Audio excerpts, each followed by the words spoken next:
राम राम जी। सभी भाई बहनों को राम राम। मैं हूं बाबर रामदास और मेरे साथ हैं भाई व्यालोक पाठक उर्फ व्यालोक स्वामी। व्यालोक वाणी इनका चैनल है,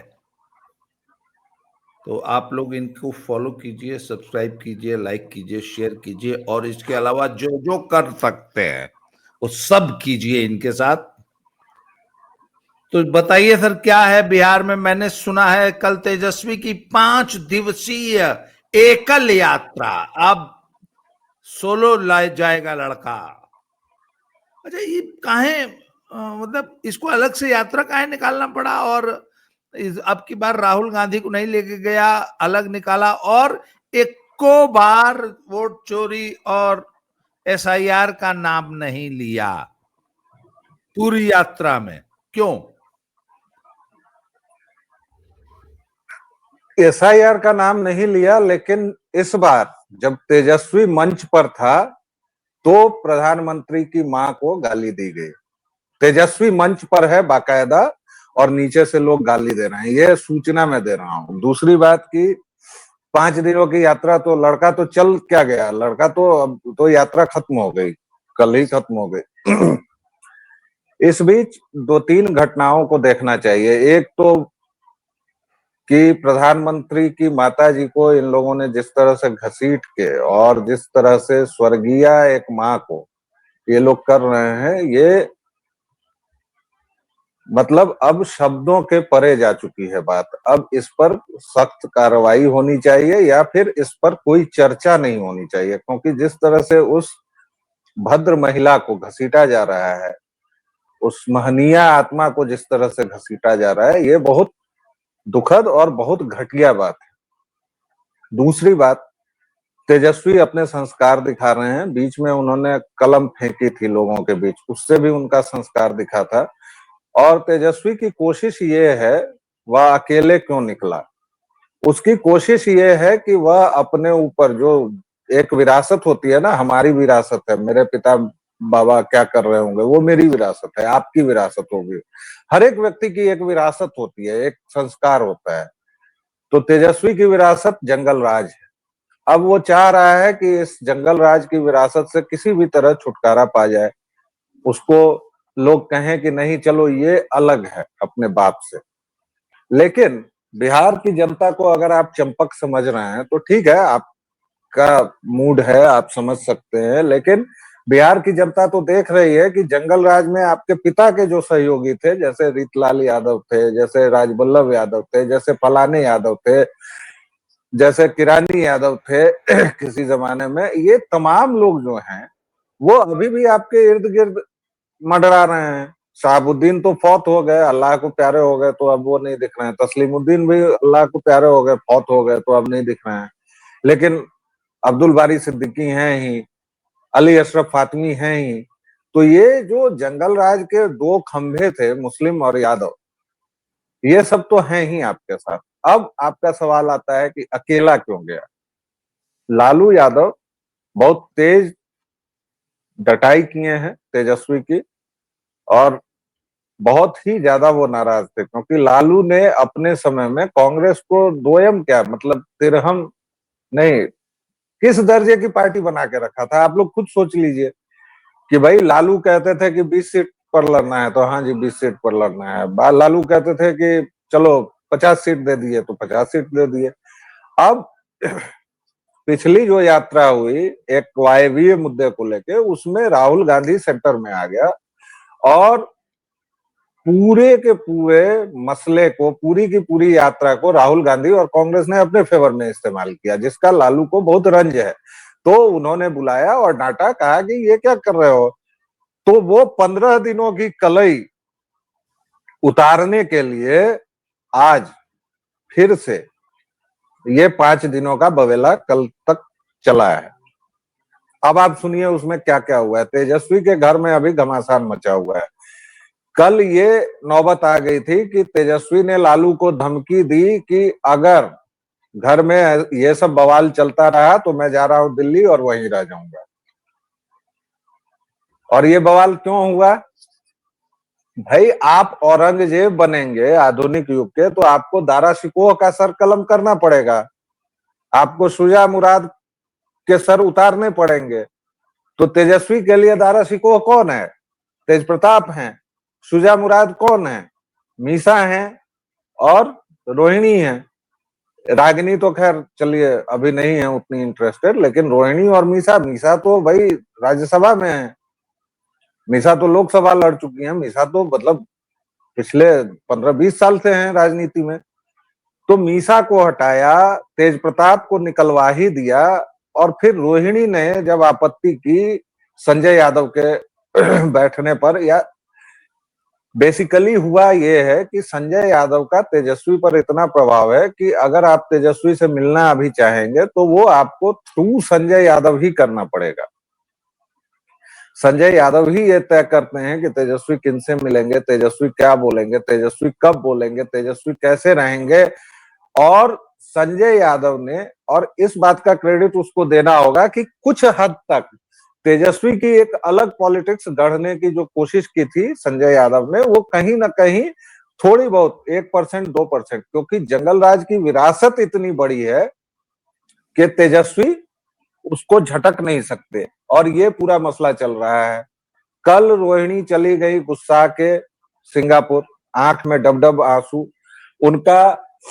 अब आप प्रोफाइल अगर देखेंगे ट्विटर पर, सॉरी एक्स पर, तो वो किसी भी आरजेडी नेता को या किसी भी परिवार वाले को फॉलो नहीं कर रही हैं, उनका अकाउंट प्राइवेट हो गया है। तेजस्वी को धमकी देनी पड़ी, फिर लालू को धमकाना पड़ा रोहिणी को उन्होंने कहा कि भाई बीच चुनाव में इस तरह की बातें नहीं करते कि कौन बैठा है कौन नहीं बैठा है, चुनाव निबटने दो। तो चुनाव निबटने दो तो इसका मतलब कि तुम चुप रहो।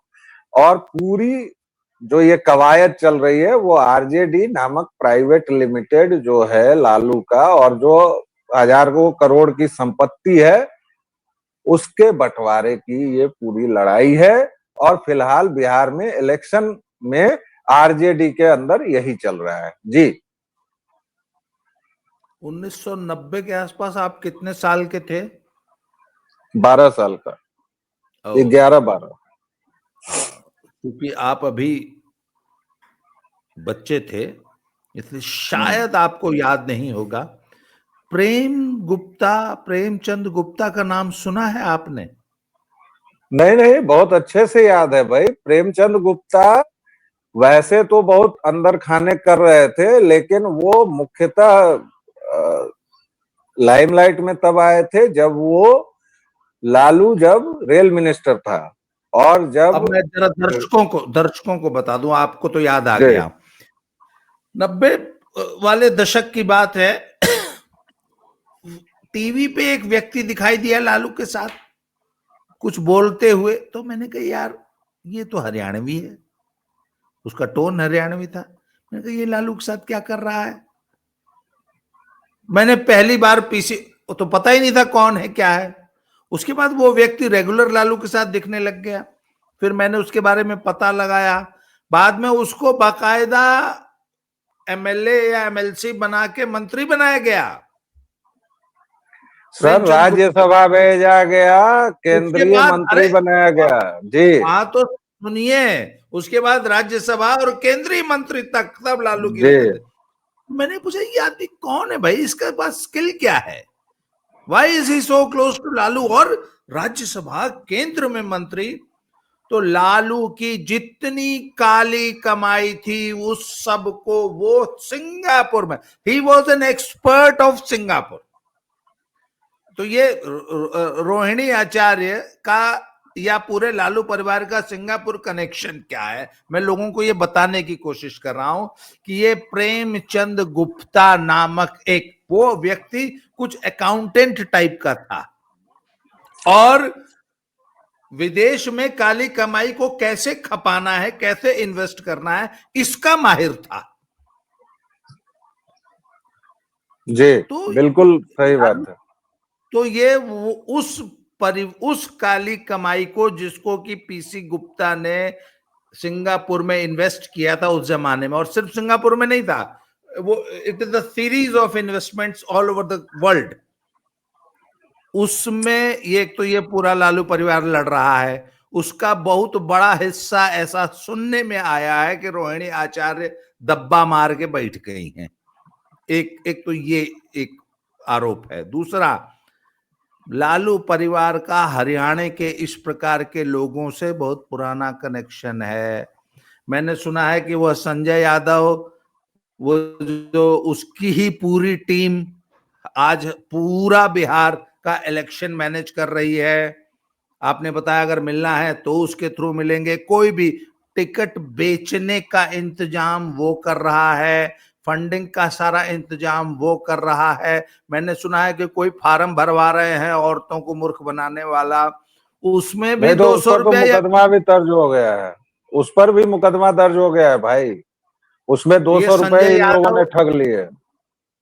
हाँ, 200 रुपए एक एक औरत से ठग रहे हैं। और संजय यादव तेजस्वी का दिल्ली के जमाने का सहपाठी है और क्रिकेट खेलता नहीं, था जी। अब रुकिए, जी संजय जी। यादव वो नहीं है जो उसको प्रेजेंट किया जा रहा है, उसमें भी झोल है। संजय अच्छा, यादव उसमें भी। तेजस्वी की खोज नहीं है, संजय यादव खोज हैं रामकृपाल यादव नाम के एक कैरेक्टर हुआ करते थे, जो पहले हम्म। राजद में थे, लालू के राइट हैंड थे, और जिनको यह गौरव हासिल है कि उन्होंने लालू की बेटी को हराया था, मीसा को, और हाँ, पल मतलब यादव याद है, सीधा लालू बड़ी को हराया थे। था। हाँ, और वो मिनिस्टर भी थे एनडीए में फर्स्ट में। उनके सुपुत्र हैं अभिमन्यु यादव, संजय यादव उनके मित्र थे। और जब हम्म। चारा घोटाले में लालू गए जेल और राबड़ी बनी मुख्यमंत्री, तो तेजस्वी को बुलावा भेजा गया कि बेटा तुम भी आ जाओ, यहीं पर बिहार को लूट खसोट का काम जारी रखना है बिहार के। तो तेजस्वी आए, उनके साथ संजय भी आए, और संजय चूंकि दिल्ली की हरियाणा की पॉलिटिक्स कर रहे थे, प्रेमचंद गुप्ता का उनके ऊपर आशीर्वाद था। प्रेमचंद गुप्ता की एक और कहानी है, आप लोगों को याद होगा, जी न्यूज के जो मालिक हुआ करते हैं सुभाष चंद्र, उनके जी। रिश्तेदार का अपहरण हुआ था। और ये बात मैं नहीं कह रहा हूं, ये बात लालू के साले सुभाष यादव ने कही है, ऑन कैमरा कही है, अपने इंटरव्यू में कही है। उसने ये स्वीकारा है कि बिहार के मुख्यमंत्री निवास से उस अपहरण को सुलझाया गया, प्रेमचंद गुप्ता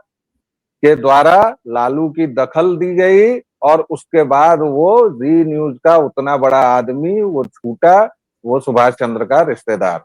तो ये पूरी कहानी है। अब इसमें एक जो बाहरी व्यक्ति आया है उसका तेजस्वी पर पूरा प्रभाव है। घर में भयंकर मारपीट है। कल तेज प्रताप ने कह दिया कि मेरी बहन का जो अपमान करेगा तो सुदर्शन चक्र चलेगा उस पर, विष्णु जी का। तो भाई अब देखिए, अब मुद्दा वही है कि औरंगजेब बनाम दारा शिकोह शुजा मुराद, ये आधुनिक युग का मुगल खानदान है जिसमें चल रहा है। इसमें तेजस्वी पूरी तरह से औरंगजेब की भूमिका में है। अब उसमें ये देखना होगा कि ये जो तीन लोग हैं, जैसे मीसा, रोहिणी और तेज प्रताप, ये मिलके तेजस्वी को मात दे पाते हैं, या तेजस्वी इनसे जो छटक चुका है, जो झटक लिया है उसने, उसको बरकरार रख पाता है। बाकी बिहार चुनाव का ये हाल है कि कल तेजस्वी दरभंगा वाले इलाके में थे, सुपौल, झिरकिटाही और भी 2-3 जगह हैं, और हर एक जगह मोहम्मदवादियों की बड़ी भीड़ से उनको विरोध मिला। क्यों मिला? क्योंकि वो सारे मोहम्मदवादी एआईएमआईएम का झंडा उठाए हुए थे, और उन्होंने ये कहा कि अगर तुम हमारे साथ समझौता नहीं करते हो, अगर एआईएमआईएम को अलायंस नहीं देते हो, तो कोई किसी तरह का वोट तुमको मोहम्मदवादी नहीं देने जा रहे हैं। तो एक खतरे की घंटी ये भी है। कांग्रेस अलग क्लेम कर रही है मुसलमान वोटों पर, कांग्रेस अलग क्लेम कर रही है 70 से अधिक सीटों पर। कांग्रेस ने 17 उम्मीदवार घोषित भी कर दिए, यानी जो उसके विधायक पिछली बार जीते थे उसने कहा कि उनको हम कहीं न बदल रहे हैं न कुछ, वो 17 तो लड़ेंगे ही लड़ेंगे। तो अभी बिहार में अगर चुनावी तैयारी के हिसाब से देखें तो सबसे आगे भाजपा हमेशा की तरह, क्योंकि भाजपा तो भाई कहा जाता है कि वो परमानेंट इलेक्शन मोड में होती है। भाजपा है, उसके बाद जेडीयू है, एनडीए का एक उम्मीदवार भी घोषित हो गया है, और उसके बाद कांग्रेस है। मजे की बात देखिए, क्योंकि कांग्रेस ने 17 उम्मीदवार कम से कम अपने घोषित कर दिए हैं। बाकी अब महागठबंधन में क्या होने वाला है, किस तरह से सीटें बटेंगी, क्योंकि जो कम्युनिस्ट हैं, दीपांकर भट्टाचार्य ने बयान दे दिया है कि कांग्रेस अपनी हदों में रहे। कांग्रेस को यह देखना चाहिए कि कम लड़े और ज्यादा जीते। मतलब कि तुम 17 जीते हो तो चुपचाप रहो, 20-25 सीट ले लो। कम्युनिस्ट कह रहे हैं कि भाई पिछली बार हमारा स्ट्राइक रेट लगभग 100% था, तो हमें दो। यानी कुल मिलाकर बिहार जो है वो फिर से स्टेटस को की तरफ जाता दिख रहा है। जी, मैं आपको लालू परिवार की एक और मजबूरी बता रहा हूं।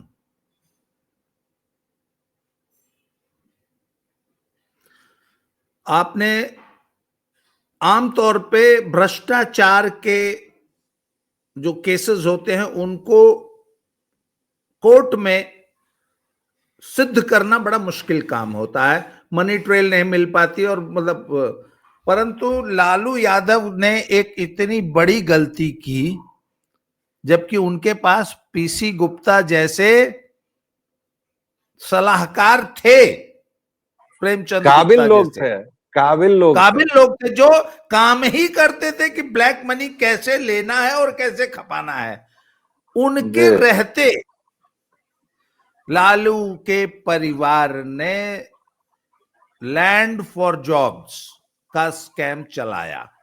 ये स्कैम बाकायदा उत्तर प्रदेश और जिला गाजीपुर, बनारस, जौनपुर, आजमगढ़, गोरखपुर में भी हुआ। ये किस्सा मैं पहले कई बार सुना चुका हूं। हुआ क्या कि लालू जी जब रेल मंत्री थे तो एक लड़का एक डीएलडब्ल्यू में स्पोर्ट्स कोटे में भर्ती हो गया। इस बात का अहिरों में बहुत हल्ला हुआ, और एक बिहार के स्थानीय नेताजी जो सेल्स टैक्स मिनिस्टर भी थे और एक छोटी मोटी राजनीतिक रियासत के मालिक थे, उन्होंने लगभग व्यालोक भाई 3,000 लड़कों से उस जमाने में 3 लाख रुपया एकत्र किया। कब? 90 के दशक में 3 लाख रुपया लगभग 3,000 लोगों से, और उसमें से किसी एक की भी नौकरी नहीं लगी। वो सारा का सारा पैसा उसकी बंदर बांट हुई। उसके बाद ये तो हुई, पैसा ले लिया और जो नौकरी नहीं दी गई। इसके अलावा बिहार में एक बहुत बड़ा, दर्शकों की जानकारी के लिए बता दूं कि बिहार में एक बहुत बड़ा स्कैम चला। नौकरी चाहिए रेलवे की, ग्रुप डी और ग्रुप सी की, तो इतना कट्ठा जमीन हमको रजिस्ट्री कर दो और नौकरी ले लो। और ऐसा सुनने में आया है कि हजारों लोगों ने अपनी जमीनें लालू और उनके गुर्गों को रजिस्ट्री की और नौकरियां ली। तो नौकरी लेने वाले मौजूद हैं, वो नौकरी कर रहे हैं, इसके प्रमाण मौजूद हैं। उन्होंने अपनी जमीनें रजिस्ट्री की, इसके प्रमाण मौजूद हैं।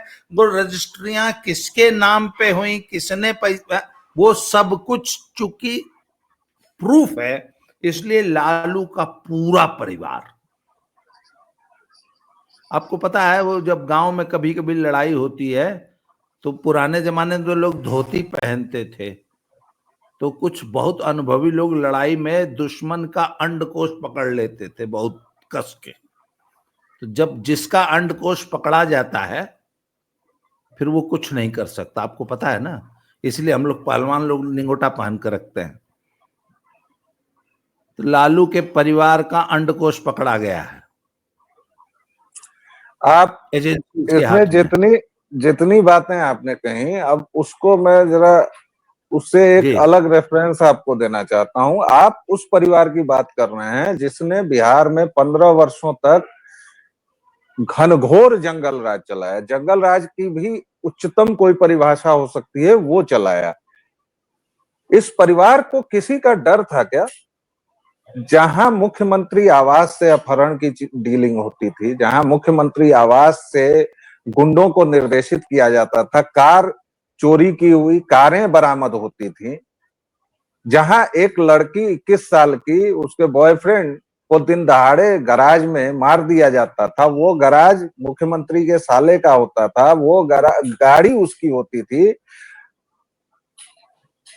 डीएनए के लिए सैंपल देने से इनकार कर दिया जाता था। जहां, छोड़िए महाराज बाकी बातें, एक आईएएस की बीवी को 2 साल तक ये लोग नोचते रहे महाराज।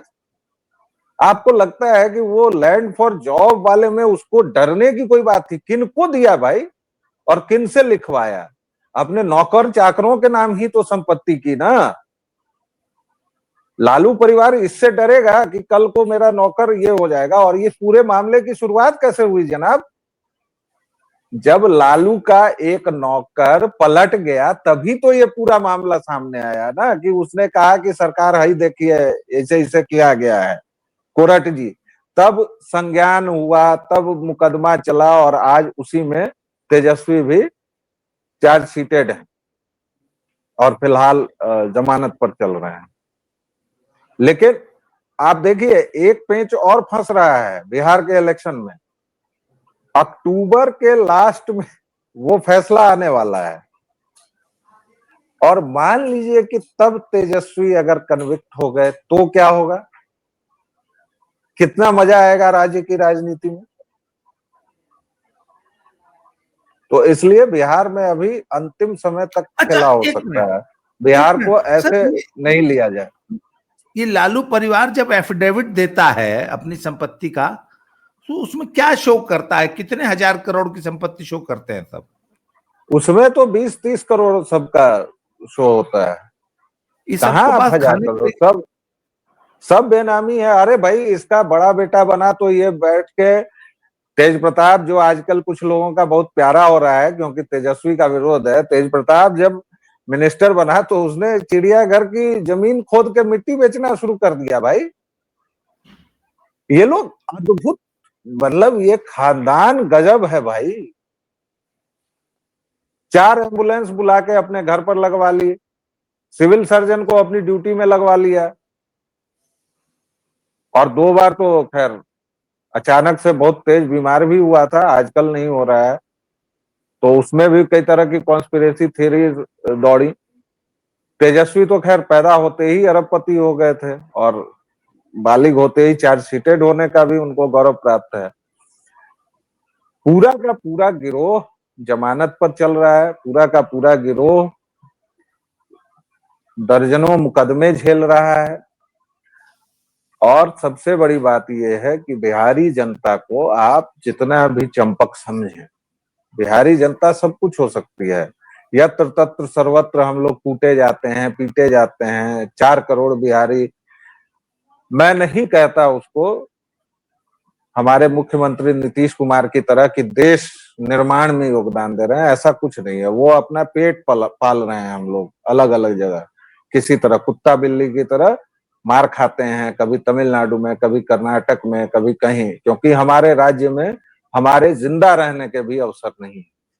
लेकिन जनता कुछ भी है तो उसको याद है। और अब जो जेन जेड जिस पर बार बार राहुल गांधी डोरे डाल रहे हैं ना, उसको हम लोगों से ज्यादा पता है, क्योंकि उसके पास इंटरनेट नाम का जेसीबी है जो खुदाई करके सारे इनके कुकृत्य ला रहा है, जो हमारे जैसे लोग बोलने को तैयार बैठे हैं। और एक दो नहीं, आप देखिए लालू खानदान की पूरी असलियत चिंदी चिंदी होके सब पर है। वो 1990-92 का दौर तो है नहीं कि एक पत्रिका पर अगर लिख दिया गया कि बंदर के हाथ में बिहार, तो वो पत्रिका भी बंद हो गई, संपादक को भी बिहार से पलायन करना पड़ा, पूरा दफ्तर भी ये हो गया, तोड़फोड़ भी हुई। अब वो दौर तो है नहीं। अब तो आपके पास एक उंगली है और एक स्क्रीन है। आप जो भी चाहेंगे पल भर में आपके पास होता है। तो ये एक चीज है, इस पर बिहार की जनता को हल्के में नहीं लेना चाहिए। और उसको पता है कि 9वीं फेल क्या है, उसका बाप एक घोषित अपराधी चारा चोर कौन है। इसलिए इस अच्छा, बार का मुझे एक इलेक्शन बहुत मजेदार होगा।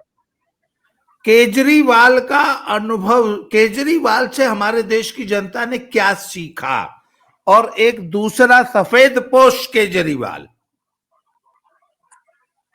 आप सफेद फिर पोश कहाँ जा रहे केजरीवाल हैं, कहाँ जा बिहार रहे में हैं घूम रहा है ना। बिहार की जनता को उससे क्या मतलब है? आपने मेरे मुंह से प्रशांत किशोर पांडे का कभी नाम सुना है? भाई 2 साल से वो आदमी ऐसे ही घूम रहा है। उसको ये मुगालता हो तो हो, कम से कम और किसी को मुगालता नहीं होना चाहिए कि वो कुछ भी कर लेगा। आप अच्छा, इस बात एक को समझिए। आपका आकलन, आप बिहार में बैठे हैं, उसका खाता खुल जाएगा, उसको एक सीट आ जाएगी? नहीं हो सकता है 2-3 सीटें आ जाएं, हो सकता है, क्योंकि भाई बहुत अभी देखिए पीके का ठिकाना जो है वो किन लोगों का ठिकाना है? वो आरजेडी कैंडिडेट के। किसी बागी मैं को दे देगा टिकट, वो कैंडिडेट अगर जीत जाए अपने रसूख से। तो वही जीतेगा, वही जीतेगा। जन सुराज के नाम पर एक भी सीट नहीं आ रही है, ये मैं आपको बता सकता हूं।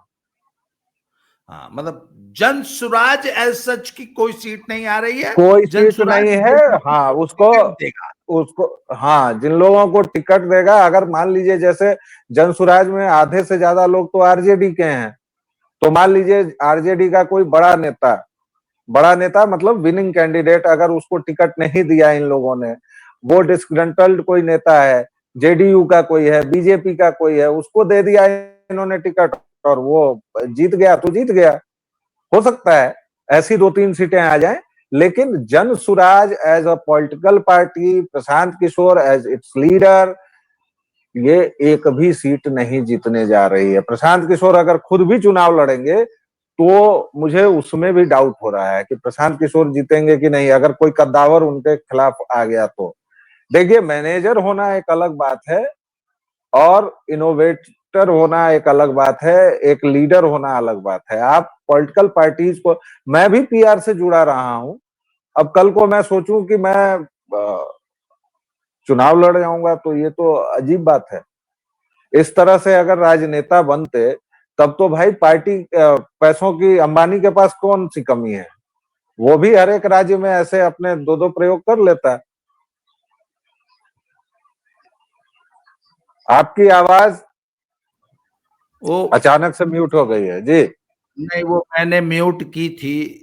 एक अच्छा। बिल्ली है, वो लगातार बेचारी भूखी है, उसने बच्चे दिए हैं, वो दूध मांगती है। तो मैं बोल रहा था अपने सहयोगी को कि जरा उस बिल्ली को दूध दे दीजिए।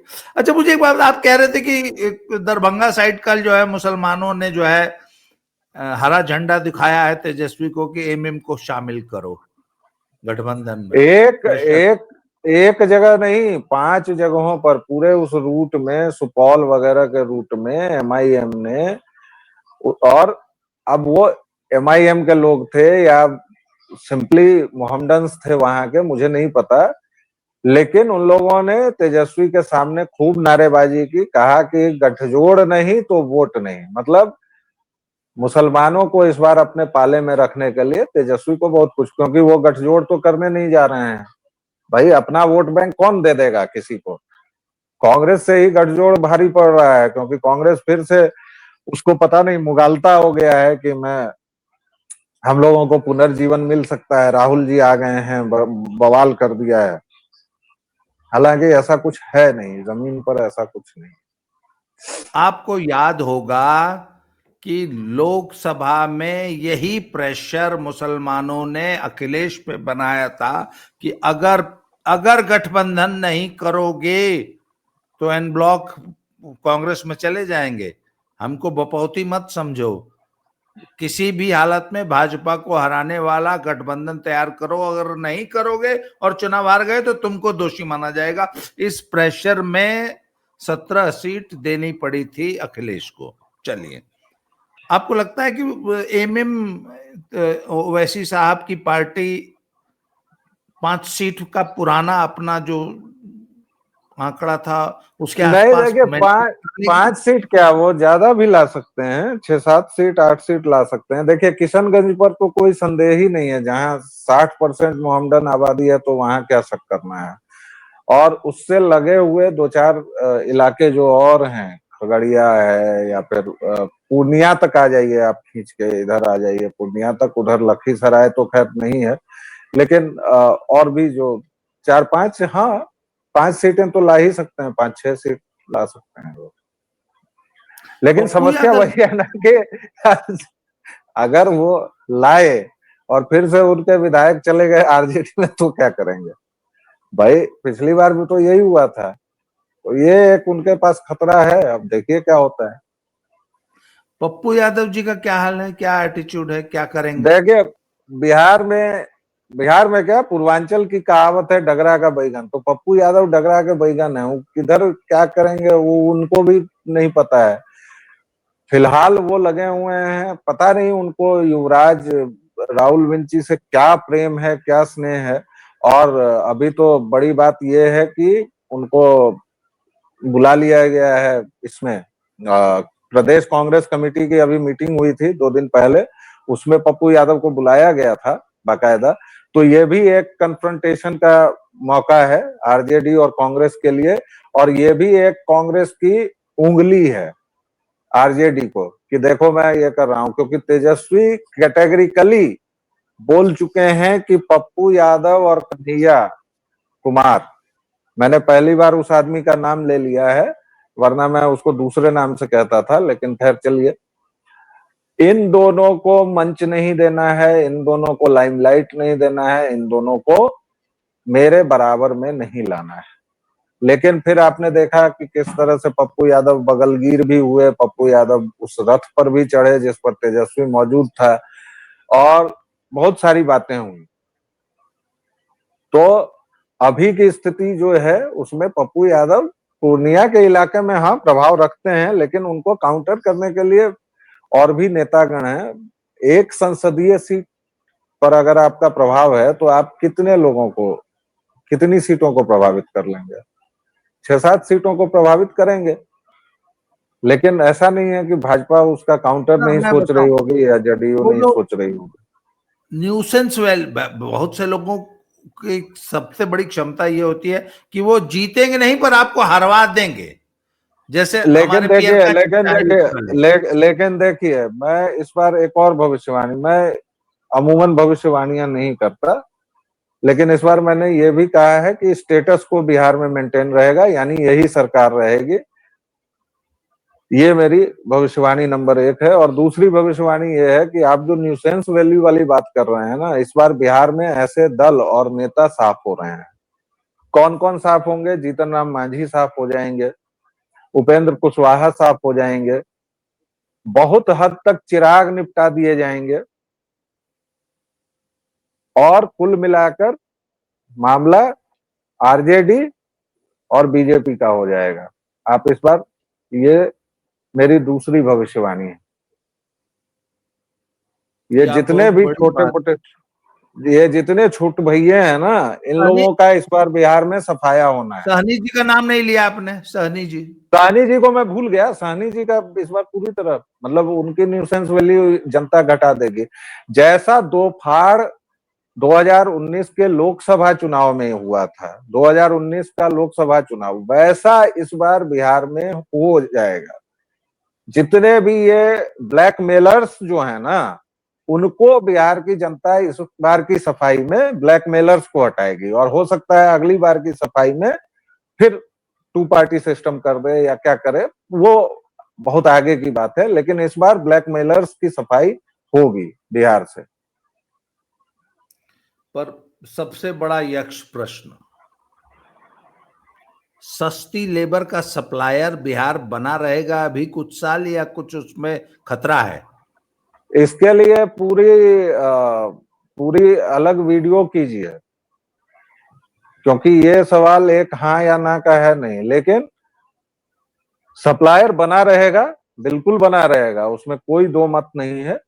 लेकिन कुछ जनता को यहाँ रोकने की भी व्यवस्था हो जाएगी।